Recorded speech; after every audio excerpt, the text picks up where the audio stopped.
هذا بي ديدي واحد يحب الاطفال مره وما يهمها لو اذا كنت ولاد ولا بنت، بيلعب معك بلاي ستيشن 5 برو على 120 فريم جيم فيفا الساخن يلد. هذا انا واحد يحب بنات الانمي خصوصا الصغار امثال انيا، بياتريس، ميكا، وما ننسى شيزوكا تشان ماي. شوفي تراني بس احبهم حب طبيعي، لكن في ناس ما تحب هذه الشخصيات حب طبيعي بل حب يعني وهم اللي يسموا باللوليكون. وش معاني لولي ولوليكون؟ لولي هو مصطلح يشير الى فتاة انمي صغيرة ما بين 18 الى 16 سنة بالمظهر فقط والتصرفات احيانا، ولكن اعمارهن الحقيقية اغلبهن فوق ال 30 الى 500 سنة. ومو كل الانميات ماخذ الموضوع بطريقة جنسية كلبية، مثل بياتريس ماريزير عمرها فوق ال 400 سنة ولسه تتصرف اغلب الوقت بطريقة طفولية كاواي، عندها تفكيرها الخاص وامورها وقراراتها الخاصة، حتى رزوان يخليها في حالها ديما. وما ننسى انها ديما تقول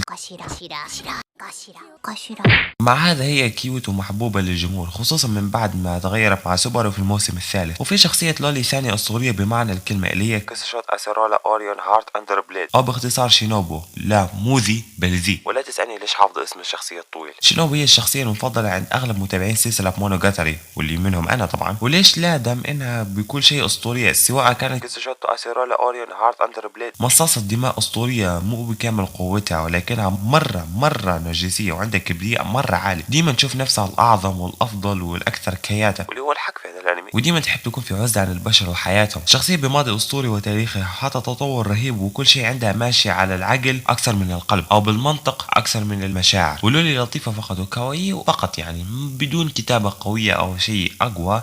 أظن إنه الأغلب ما يعرفها. هي ميكا تشان، هي فتاة ظهرت في فيلم دايمون 43 وعمرها الجسدي 6 سنوات، الحقيقي 44 ألف سنة. هذه الشخصية حرفيا كل أهلها وشعبها ميتين، ولكنها لسه تحاول تكون إيجابية. ومرة البنت هذه كيو مرة بشكل مو طبيعي يا أخي. أسمع صوتها بس وهي تغني.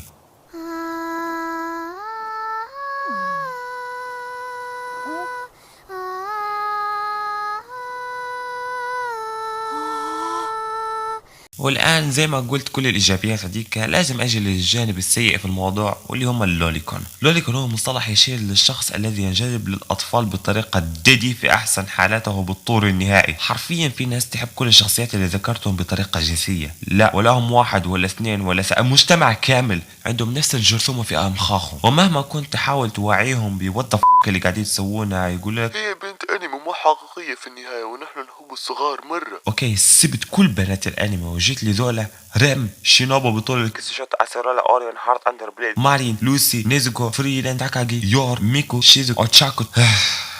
لولي ثقافة منتشرة عند اليابان والغرب بشكل مرة كبير، ولكن الحمد لله أنا مو الكل أغلبها. يعني من جدك تحب بنت انمي عمرها اقل من 18 سنه شكليا بشكل جنسي؟ دقيقه شوي، قلت انا نيزوكو تاكاغي وشيزوكا وابقى شيزوكا تشان تصير جوجتي انا لوليكون؟ يا شباب ما تقولها اني لوليكون، طلع ما ابي الاقي نفسي هاشتاج بكره.